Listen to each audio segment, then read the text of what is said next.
Om Swastiastu. Perkenalkan, nama saya Igusti Ngurah Madesa Dugunda Wicaksana, nomor absen 13 dari kelas 11 IPS 4. Judul permasalahan yang saya pilih adalah semakin meningkatnya angka kemiskinan. Nah, kemiskinan merupakan suatu kondisi yang dipandang sebagai ketidakmampuan dari sisi ekonomi untuk memenuhi kebutuhan dasar manusia, yakni pangan dari aspek pemasukan untuk membeli makanan dan bukan dari aspek pengeluaran. Dengan kata lain, bahwa kemiskinan terkait dengan tingkat pendapatan. Apabila seseorang kehilangan pendapatan dan aksesibilitas terhadap sumber daya pemenuh kebutuhan hidup berupa pangan, sandang, papan, serta layanan hidup lainnya. Sekian dari saya, terima kasih. Om Swastiastu. Perkenalkan, nama saya Domadani Kadwi Putra, nomor absen 4, kelas 11 IPS 4. Di sini saya akan melanjutkan materi. Kemiskinan identik pula dengan kelaparan, tempat tinggal yang tidak layak, tidak bersekolah, sehingga berdampak langsung pada perasaan kehilangan atas hak untuk hidup, terpinggirkan, dan merasakan masa depan yang suram. Semua hal yang disebutkan tadi merupakan fenomena dan kejadian yang terasa ketika seseorang berada pada posisi miskin. Pada prinsipnya, kemiskinan adalah suatu situasi yang perlu diatasi oleh pemerintah. Karena fungsi pemerintah sebagai pengayom sekaligus pelindung warga negara. Semakin sejahtera warga negara, maka pembangunan akan semakin meningkat dan memperkuat kedaulatan negara, terkhususnya Indonesia yang tercinta ini. Sekian dari saya. Saya Komang Aisintia Pradewi, nomor absen 25 dari kelas 11 IPS 4. Jadi, solusi pengentasan kemiskinan kontekstual di Indonesia dapat dilakukan dalam berbagai langkah-langkah. Dilihat dari aspeknya, yang pertama sebagai seorang kepala keluarga.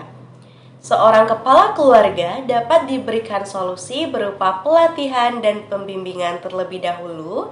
Kemudian yang kedua, bekerja sama dengan kementerian, ketenagakerjaan, dan perbankan agar diberikan modal kepada pihak yang bersangkutan.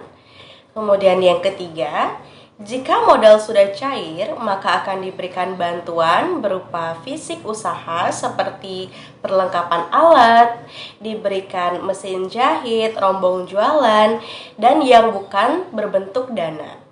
Kemudian dilihat dari aspek, jika kepala keluarga masih bersekolah, akan diberikan solusi kesempatan untuk tetap melanjutkan ke pendidikan. Kemudian yang kedua, diberikan pembimbingan dan pelatihan agar dapat bekerja sambil bersekolah. Dan yang ketiga, jika terdapat anggota keluarga yang di PHK, pemerintah akan memberikan bantuan secara intensif, yaitu berupa tunjangan.